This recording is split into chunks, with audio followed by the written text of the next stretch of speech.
Today's poem of the day on the 6th of August, The Horses by Edwin Muir. At 8:15 a.m. on the 6th of August 1945, the US Air Force dropped an atomic bomb on the Japanese city of Hiroshima. A few days later, a second bomb was dropped on the city of Nagasaki. Japanese surrendered shortly after. The total death toll has been estimated to be 126,000. The two bombings remain the only instances of the use of a nuclear weapon in warfare.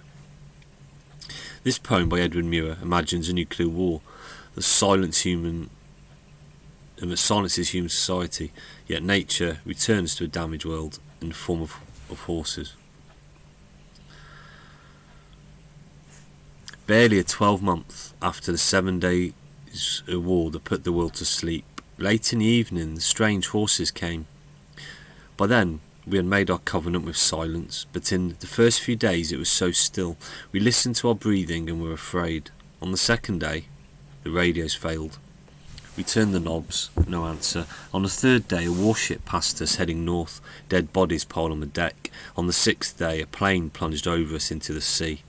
Thereafter, nothing. The radio's dumb.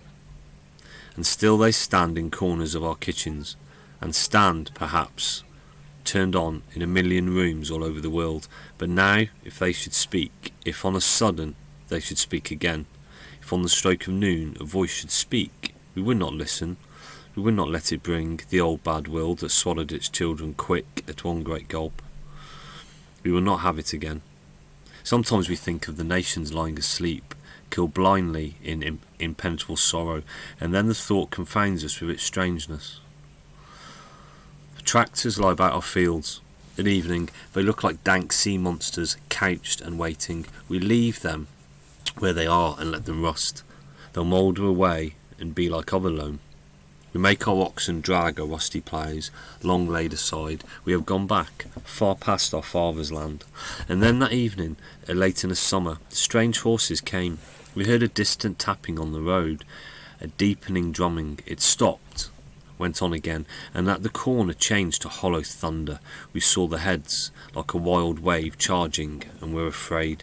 We'd sold our horses in our father's time to buy new tractors.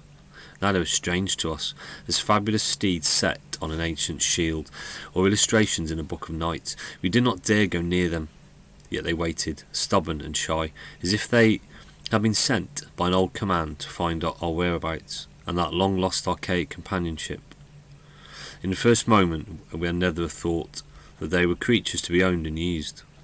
Among them were some half a dozen colts, dropped in some wilderness of the broken world, yet new as if they had come from their own Eden.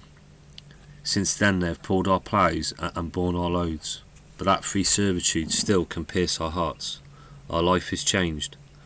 Their coming, our beginning.